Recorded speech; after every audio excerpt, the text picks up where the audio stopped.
All right. So I'm going to start sharing my screen.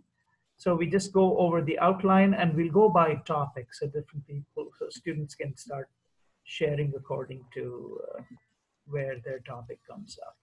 So directed studies and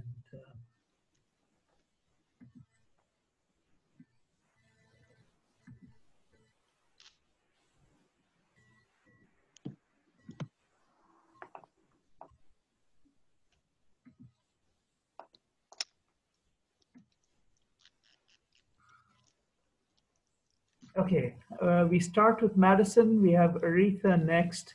Charlotte is not going to make it today. Then we have Morgan and Samantha. And that's pretty much it. Okay. All right, Madison, you're up. So go ahead and share your screen and you can start telling us about, well, I gotta stop my share first. Okay, Oh, so yeah. I mostly just started looking through websites and stuff, of course, through like Laurentian and through Stats Canada. Right.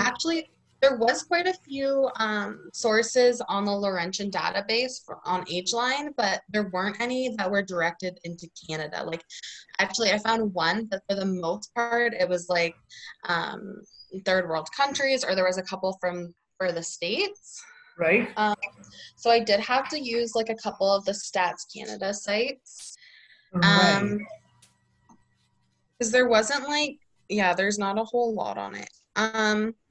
So what I found was for access to nutrition and food and security.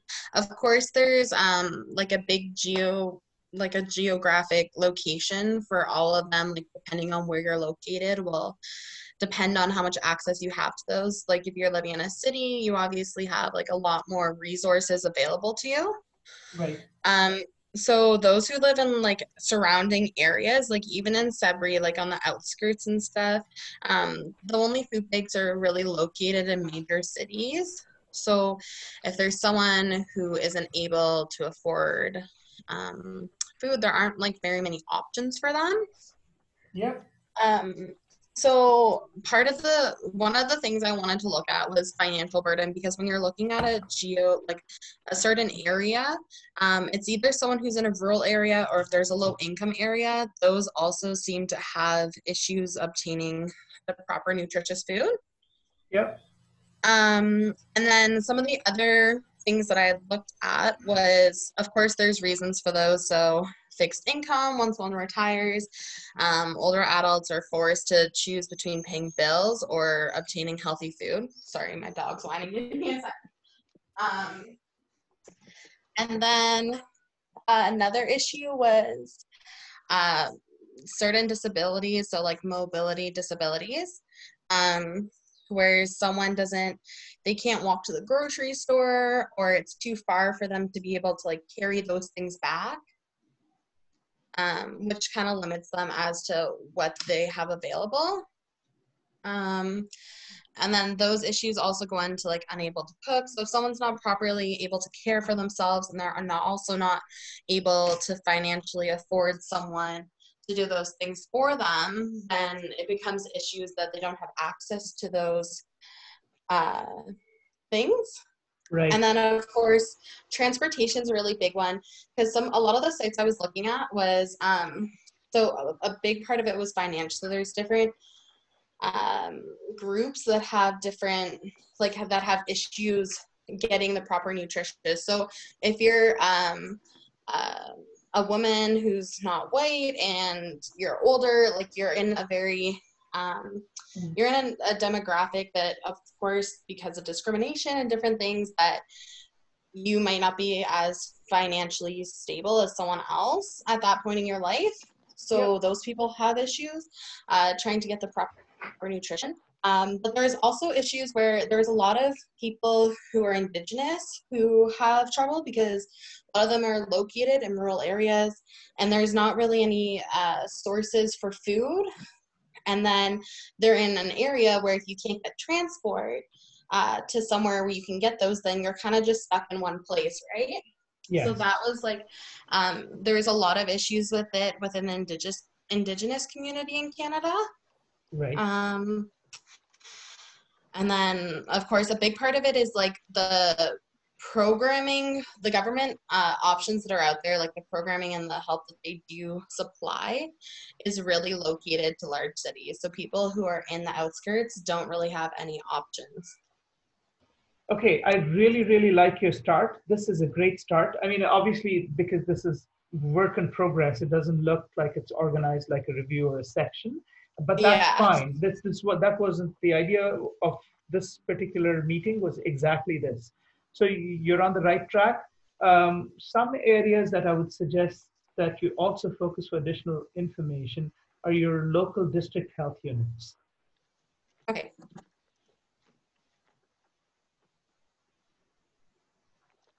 And would I get that information? Oh, it's okay. Would I get that information from online, or would I be able to? Well, you would be able to find it online, but if you have any difficulty locating documents, typically what I find is the district health units are very friendly and helpful in redirecting you towards their own publications, basically. I know you've used Health Canada, which is very, very good. And Health Canada and Stats Canada will have a different, they make different reports, right? So I'm sure you've seen a couple of different reports already, or yeah? Yeah. So they have reports on food bank use, they have reports on access, they have reports on malnutrition. So these are not, yes, they're not academic documents, but they're the closest you will get to finding out a lot of this information. Okay. But this is great. I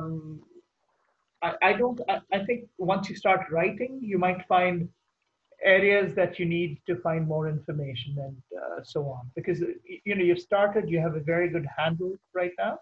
Just continue and start writing your section. Okay.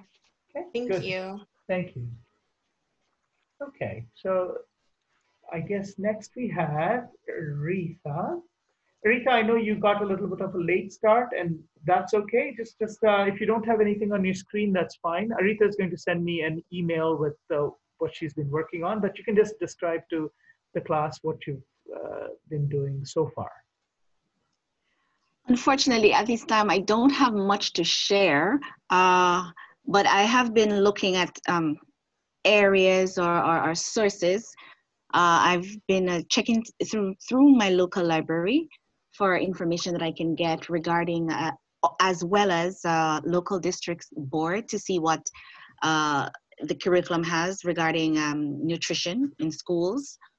I have been trying to get in touch with a particular individual of the long-term care facility to see if nutritional meals are being met. I do know that I've done a bit of legwork, and I found that flavor and taste definitely is an issue, but regarding the content, nutritional content, I'm still trying to gather information on that. So just to explain to the class a little bit of context about Aretha. Aretha's section is a little bit challenging because there's little to no published literature out there. So she's having to contact school boards, get their curriculum, or get somebody who knows their curriculum to share their information on nutritional knowledge and nutritional education for the school system. And similarly, maybe look at curriculum for undergraduate programs and see if there's nutritional. And so it's a little bit more of looking through gray literature for Aretha. So it's going to be a little bit different from the sections that some of you have. But Aretha will be working on something, and we'll have something substantial soon. So Aretha, yeah, you can send me an update when you have in the next few days. Because we'll meet again in 2 more weeks on a Wednesday. So just start working on it, get as many sources as you can. If you run into any issues, let's talk about it and let's fix that. I will. Thank you. Okay. No problem. Okay, who's up next? I believe we have Charlotte is sending me an email. Morgan, it is you. Okay, can you hear me? Yeah. Yes, I can. Yep. Okay, so my topic is consequences of malnutrition and food insecurity. So Okay. I'll share my screen. Can everyone see my screen? Yes. Okay. Yes. So I started off just generally going through some different articles and picking out key points to decide how I wanted to, I guess, split up my research. And I kind of came up with this. So starting off just generally going over like what is food insecurity and what is malnutrition. I'm not sure if I'm on the right track with these points, but I'll go through them and see what everyone has to say. But just generally going through that. In one article I found interesting kind of talked about malnutrition as a determinant of food insecurity. Other than that, it'll just be kind of a quick overview of what it actually means to be malnourished and what actually is food insecurity. And then I started looking at, so my topic is the consequences of these things, but there's a bunch of different impacts. It's not just on individuals, it's on communities as well. So I kind of split it up as looking at generally, so the Ottawa Charter describes health as a state of complete physical, social, and mental well-being. So I kind of looked at the impact of food insecurity and being malnourished on your social health, on your physical health, on your mental health. And then I started looking at more on communities. So there was a lot of information on impacts of longer hospital admissions and the implications of malnourished patients and how their experience in hospitals differs from regular patients. And then families, things like maternal stress and the impact that maternal stress in food insecure homes has on children and families. I absolutely, this is fantastic. This is wonderful. Now, what I want you to do in addition is I want you to have a section on the impact of chronic malnutrition Okay. on the development of chronic conditions. Okay. And with a Canadian context, because we have certain conditions that are predominant in rural communities. For example, obesity, diabetes is prevalent more in Aboriginal populations. Yeah. What else do we have? We have lots of osteoarthritis. So maybe one section addressing the impact of chronic malnutrition on chronic conditions. I know that somebody else is going to have a little more detail on that topic. I can't remember who that's going to be, but we'll look at the list. But I really love how you've organized yourself. I think you've gotten a lot of work done in the last 2 weeks, so that's wonderful, excellent. Again, like the first student, I don't remember who presented first. Was it? Yeah. Anyway, so go ahead and start writing your section, because this is starting to, there's a nice flow to it. You've organized it very well. So as you start writing your section, and one thing I want to tell the class is, even as you start writing and you get more information, you might have to exclude some of the stuff you read and include new stuff or replace stuff based on what fits well, because you're trying, with your section, you're trying to tell a story which is based on different research and gray literature-based information. And the key is that your narrative flows well. It's not, you may not be able to include everything, and that's okay. Okay? So, sorry, I'll erase my stuff so it's not. Oh, it's okay. I'm just making note of that. Okay.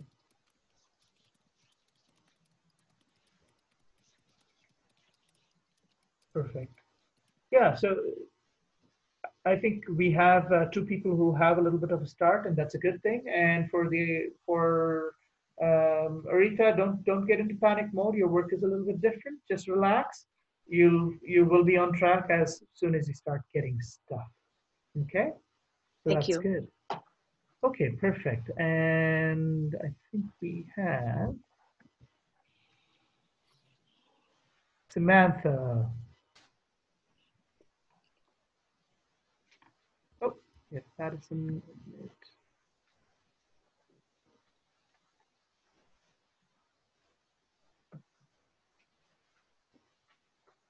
Is it my turn? Yes. Okay, refresh my memory again. Like I went to the course website and I could not find my topic. So I concentrated on trying to Samantha, it's in the course outline. So I'm just going to share my the screen. course outline. Yeah. So in the course outline. Okay. Because I went through content, I went through discussion, I went through the groups, and I couldn't find now it. you can see my screen. Okay, where is it? On the course outline, if you see it, it says you're number successful. 5. Okay, so where is that on the side here? Number 5. Yeah, I see that now. Yeah, I didn't realize there had been an amendment in the course outline.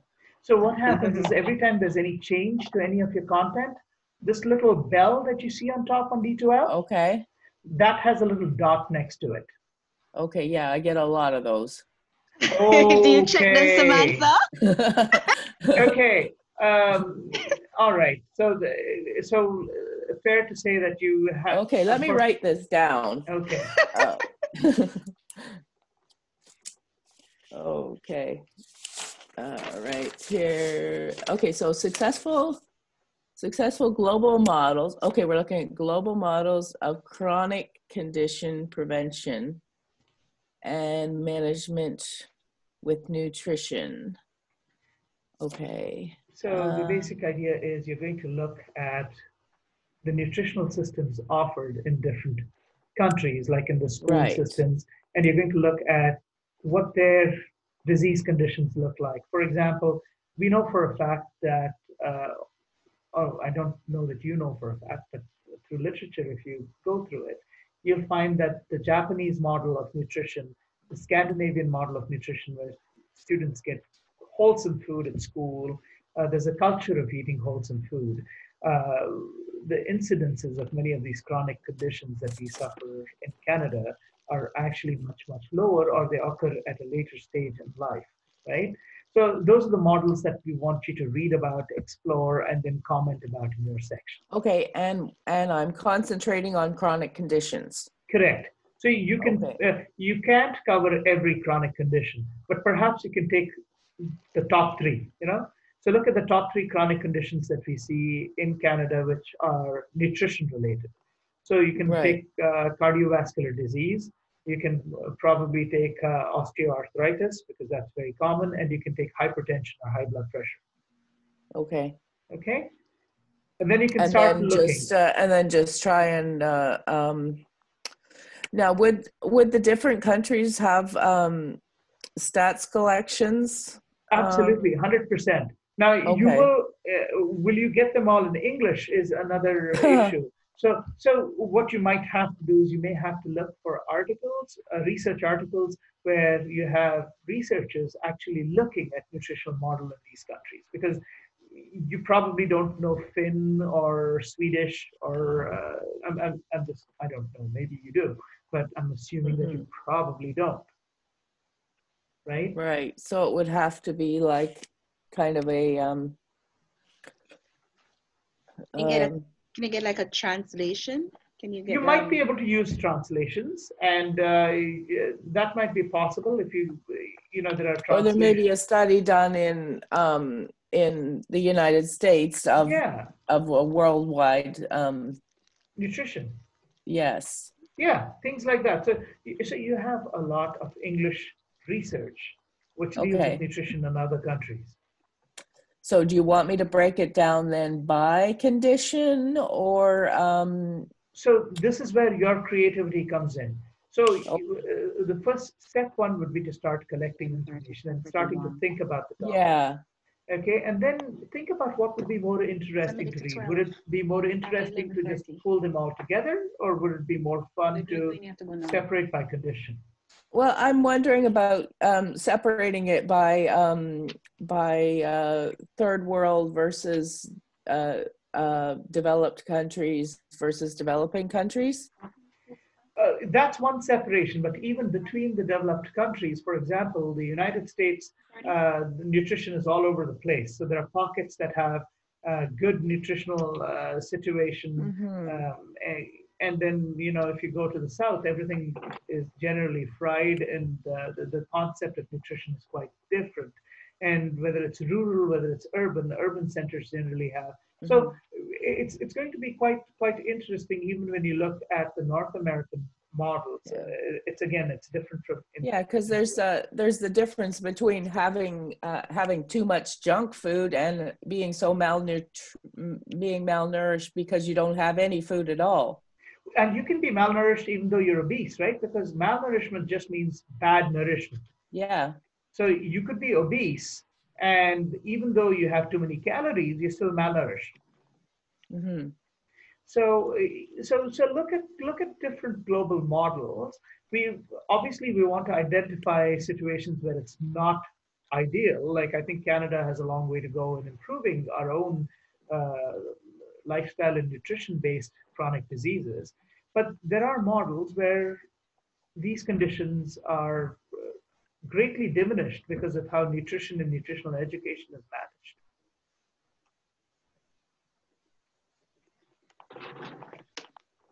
Okay. So that's what I want you to think about. So we have a few students who have hit the ground running. We have a few of you who will need to make a little bit extra effort in the next 2 weeks. But I think we're all in a good place because I think we know what we want to accomplish. So, you know, if you have any questions. For me, I think the big thing was installing Mendeley, because I don't want to collect a whole bunch of sources and not have any way to record them. Yeah, and how did that go for you? Are you all installed now? I was in the process of installing it, and then they wanted a Microsoft app or something. So I was installing that too. Okay. And then they wanted me to join, and it was quite a process. Okay. Well, unfortunately, I have done it many years ago, and I don't remember. I'm sure I went through all of these, but yeah, it'll help you in the long run. I'm sure it will in all of my studies. Right. I'm sorry for the pain and discomfort, though. No, it's no problem. Okay, so I'm still here for questions, so feel free to ask if you are comfortable with what's been discussed. So what I want to do in 2 weeks' time, so in another 2 weeks, so what's that date? I'm just pulling up my calendar here, 29. Okay, so for the 5th of February, we will meet again. So please make a note in your calendar. I really don't want you to miss these meetings, because these keep us on track, and we're able to discuss what we want to do and see our own progress and present our progress. Sorry, I actually start placement on the 5th, and it's going to be every Wednesday. Okay. So yeah, I'm not sure how that is gonna. What time is your placement? I'm gonna be doing 9 to 5. Okay. Yeah. Well, you know what? Let's ask. We have most of the class here. I'm going to send a common email out to everybody, and let's ask if an alternate day. We can't do Monday and Thursday because I have classes on both those days, but we might be able to swing in a Tuesday if other people have availability, and that's something I can just ask around. Okay. We'll see if that's possible. If that's not possible, you can watch the recordings of meetings and send your update via email after. It's not advisable because you don't get to see and ask questions, and it's a little bit, it's not perfect. But yeah. We'll work with what we can. Okay, thank you. No problem. Do you want us to email you if we're available, or can we just tell you now? Yeah. Regarding, yeah, just tell me now, Morgan, what's your situation for Tuesday? For Tuesdays, I'm free after 11:30. Give me one second. Yeah. I'm just finding a pen. Sorry. I have 3 different computers on my desk with no pen. Before everyone changes to Tuesday, I do work Tuesdays, Friday nights, and then weekends. Madison works Tuesdays.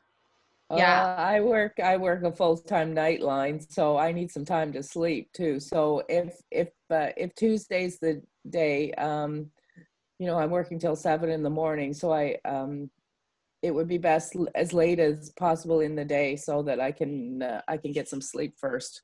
Samantha says late on Tuesday.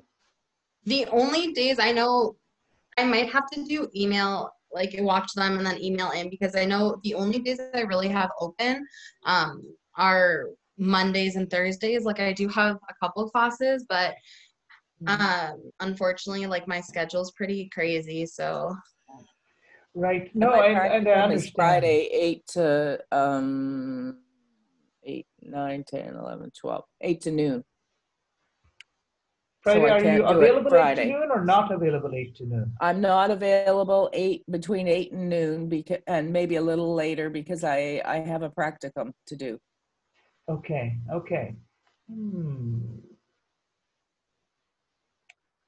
Aretha, what about yourself? Friday, yeah, I'm available. I can work that. Tuesday, if you could do 10, but somebody said after 11:30, so I could still work that. For afternoon, if you're gonna be between, say, by 2 o'clock, I can do that. Or you're gonna have to be after 4 o'clock. But right. Okay. But Friday, same time frame, so I'm pretty good. Morning or in between the lunch. Any morning after 9 and up until about 2 o'clock. And if anything can fall there, if you're going to have an evening session after 4 p.m. But other than that, I'm pretty okay. Okay, who else do we have? Did we talk to everybody? Samantha, Morgan, Rita, Madison. I can do Fridays as well, but other than that, Tuesdays and Fridays are pretty much my only open days. Yeah, Friday's actually good for me if it's in the afternoon, because I don't work Thursday night. So how is Friday 2 to 3 p.m.? Oh my God, no. I start working. I have to do 2 to 4. So before 2 or after 4. Sorry. How's 1 to 2 on Friday? I also work on Fridays. I can try to I can contact my work to see if there's anything I can do about changing a Tuesday and my Tuesday and Friday schedule. Okay. But so, yeah, I need a day or two to ask them. Okay, let's do this. I'm going to send an email tentatively proposing Friday 1 to 2 p.m. Okay. If for some reason, sorry, go ahead, Rita. I can do that. I can tell you from now. I can do that. Okay. The reason I'm going to send the email is I'm not going to remember what we spoke. I know this meeting is being recorded, but I'd much rather see it in front of me. So I'll send an email anyway saying tentatively I propose Friday 1 to 2 for our meetings moving forward.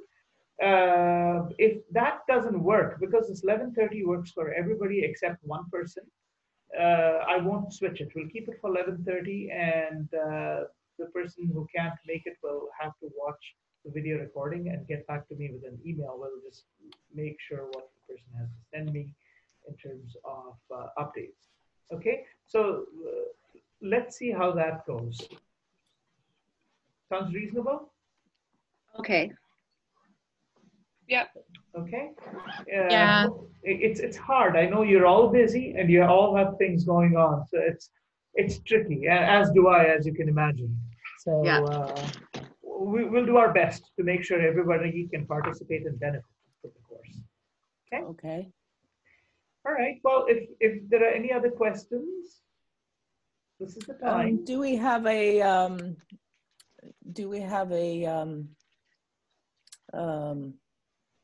for a benchmark that we're supposed to be reaching by the next session? I'm not making hard benchmarks just yet. And the reason I'm not making hard benchmarks just yet is because some of you just got started. But what I'd really like to see, because we are coming to reading week, by reading week, what I would like to see is a clear outline with some sections starting to get filled in. Like the overall PowerPoint kind of thing? The PowerPoint would just be bullet points. So I'd really like to see a Word document. Okay. With actual paragraphs being written and with a few references in the back. That's the kind of stuff I want to see, Okay. Probably by end of reading week, okay? And we haven't scheduled the student presentation yet, or do we have a date? No, we don't have a date. No, we do have a date, 11th of March, okay. So what we want to do is at least have something done. What week is reading week? I'm just pulling up my calendar. Sorry, students. I don't remember stuff off the top of my head. I wish I could do that. I think it's March 16 to 20, or is that just high schools? No, that's your reading week. Whichever day is family day. Yeah, so March 16 to 20 is or 21st is your reading week. Okay. So let's, our next meeting will be the 5th. So it would be a good idea to have something down on paper in sections by the 5th. I'm not going to ask you to send it, but you should at least be able to show it on the screen and talk about it a little bit and a few references down as you're starting to get yourselves organized. Okay? Okay. Okay. I have a That was good. question. Sure, Morgan. Our final submission is due on Saturday, April 4th. You can submit one day before. Oh, okay. Okay. Yeah, so the due date is the last date that you can submit by. If you want to submit, Oh, okay. if you want to submit 1 day before, 2 days before, 1 week before, that's entirely up to you. But that's And not, the final our presentation submission- is the 3rd. The presentation is the 11th of March. Oh, sorry. Yeah, 11th of March. Okay. And the presentation is not going to be a final work. The presentation is more of a mid-term check to make sure you're on track, you're getting your section done properly, you have wrapped your head around the content, and you know where you're headed to finish up your review. Okay, thank you. Okay, no problem. Now, is the final submission a multi-file? Yeah. Like, is it a Word document and the Word and the PowerPoint and? No PowerPoint for the final submission. Your final Okay. submission will be a Word document with the One Word bibliography. document? Yeah. Okay. Okay, so it'll have your Word document, your bibliography, and I will require you to send your references to me, and I'll tell you how to do it before. So there's a process that you use in Mendeley or any other, referencing software, and I'll go through it with the class. So you can send me the references that you've used to write your section. So we don't put them in the document. You would put your references in the document too. Oh, The but you back. want us to email them to you as well? Not as is. There is a file format called a .rtf. So when you have a dot, let me see if I can get it. This will let me write. So it's called a .rtf file. So once you finish writing up your section and have your bibliography sorted out, and you email it to me, what happens is I get your section and I get the references attached to your section. What I do not get is your actual collection of all your papers. Now, rather than sending all your reference papers, which would be a very bulky email, what Mendeley or any other software will allow you to do is compile all your reference in a .rtf file. And it's a very tiny file that you can just attach to your email and send it to me. Okay. Okay, and I can talk you through that process when it's time for that.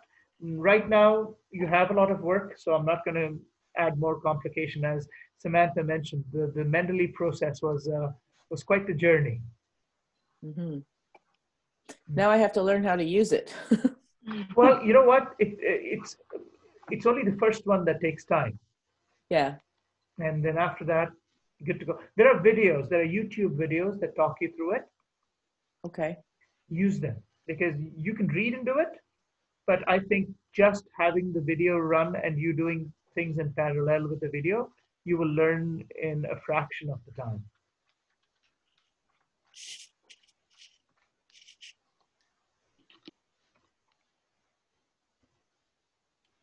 Okay, I don't know that we have any more questions, but I think we're done here. Do you folks have any more questions?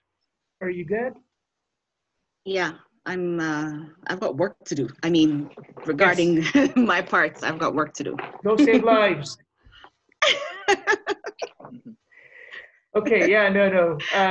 Go for it. You're all busy, and we will. I will send that email out just to confirm the Friday thing, and if everyone can confirm,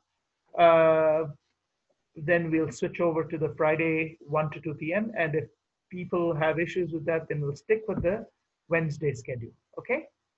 Okay then. All right. All right. Take care, everyone. good. Have a good Thank you. rest of the week. Thank you. Thanks. Bye. Bye.